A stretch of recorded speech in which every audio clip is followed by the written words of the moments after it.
Hello, I'm Father Joe Roesch of the Marian Fathers of the Immaculate Conception. Thank you for joining us as we continue with our year-long journey reading the diary of St. Maria Faustina Kowalska from beginning to end. Today we read a letter from St. Faustina to Father Sopoćko from August of 1936. Krakow, 14, 9th of August, 1936, Post Office Box 79. JMJ. Most Reverend, dear Father in Jesus Christ, I thank you from the bottom of my heart for your letter and for the instructions you gave me, and especially for this booklet. Oh, how greatly my spirit rejoiced in God when I saw this work, in which God's wishes are so faithfully and deeply reflected. I feel and I know how much they will accomplish in people's souls, because they contain the very breath of God. Oh, my Father, it cost me a lot to ask for this booklet. Mother Superior humiliated me as much as she possibly could. She said that she would inform Mother General about all this. I apologized to Mother Superior and left empty-handed, but deep in my soul I felt that I would obtain this booklet, and I rejoiced in it and in what is contained therein. But a few days later, Mother Superior herself brought this booklet to my cell. I sensed how she herself was delighted with this work. But I should also mention that I have not been feeling well, and I had to stay in my cell for a few days. Father, I would also like to tell you about another suffering, namely that in those days I experienced the agony of death, which lasted for 3 hours. This torment is purely interior. Its severity is beyond all description. But all this is nothing. It is all for souls. I now return to my previous thought. When I was left alone in my cell, I pressed the booklet to my heart, jumped out of bed, fell to my knees, and in fervent prayer thanked God for this great gift. Suddenly I saw the Lord Jesus in a great brightness, and said to the Lord, Jesus, take me now, for your will has already been accomplished. Jesus answered me, my will has not yet been completely accomplished in you. You will still suffer much, but I am with you. Do not fear.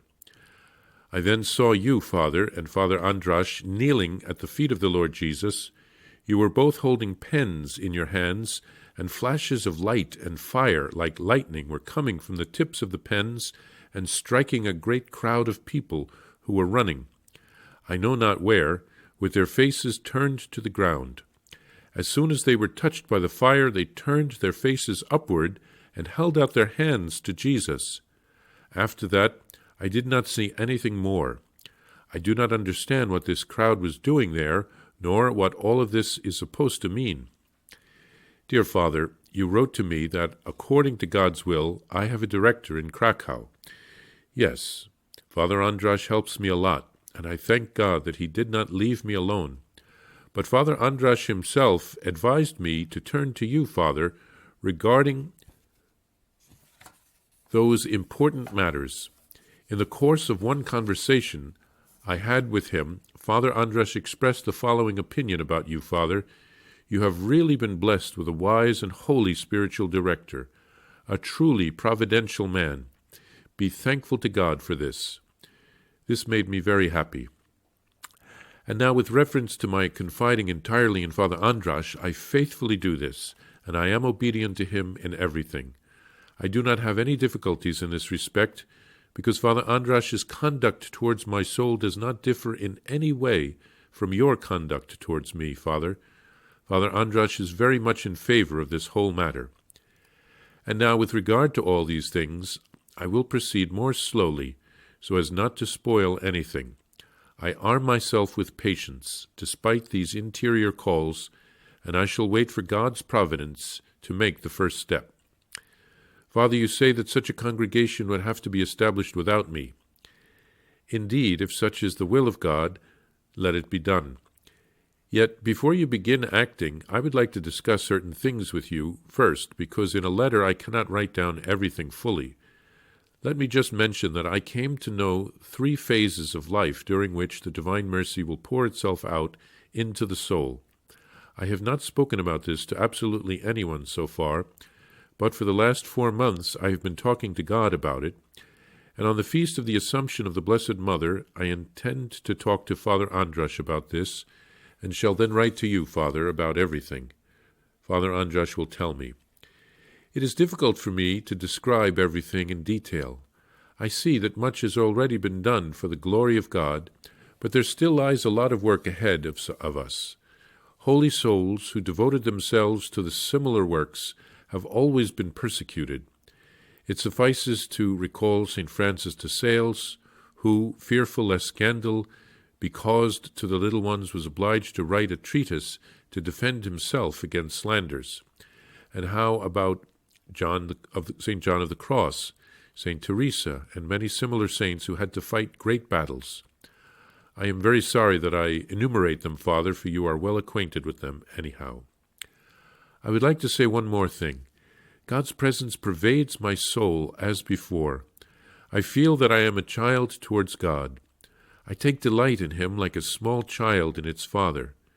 Jesus did not leave me alone for long. The sweetest Jesus sees how weak and very little I am, so he moved away from me only for a brief moment. Father, I would also like to inquire about your health. You have not written anything about yourself. I would not like you to shorten your vacation because such a time of relaxation is indeed necessary in order to then work more effectively for the glory of God and souls. I am ending this letter and promise to faithfully obey Father Andras in everything, and not to do anything on my own. I fervently pray for your intentions, Father, and entrust this work of God's mercy so that it may make its way into human souls. Father, I am unable to conceal my joy when I look at this work of yours, and especially at this image. I so much wanted to have it. You are well aware of this, Father. Yes, there is a lot of suffering in all this, but the joy is greater by far. I apologize to you, Father, for writing so incoherently. I kiss your hand, dear Father, and ask for your blessing. Oh, and one more word. I forgot to explain the matter regarding that apartment. Father, it was my intention to live in any sort of apartment for the time being, for then I would have the freedom and liberty to see postulants and other people whom, I trust, the Lord Jesus would send to me, but may God's will be done. Your spiritual daughter, Sister M. Faustina. St. Faustina rejoices at the instructions she has received in the latest letter from Father Sopoćko. She is also grateful for the booklet he published about the Divine Mercy. The humiliation from Mother Superior was probably done to purify Faustina's intentions, but the methods used to help one to grow in holiness in the religious life in those days would probably not be used today. Faustina relates a 3-hour interior agony in which she shared Jesus' passion. She offers it for souls. She learns that she has more to accomplish before she dies. She also sees the good that Father Sopoćko and Father Andras are doing through their writings. Father Andras also published a booklet on the Divine Mercy, which is translated into many languages and helps spread the message around the world. My congregation, the Congregation of Marian Fathers of the Immaculate Conception, published his book in English. Faustina is willing to surrender to the idea of Father Sopoćko founding the new congregation, but she needs to share many things with him. She talks about how much religious founders and renovators have had to suffer through the centuries. It seems she's preparing Father Sopoćko for the suffering that he'll have to endure when he founds the community. Faustina feels the consolation from God once again, and like a mother, she inquires about Father Sopoćko's health.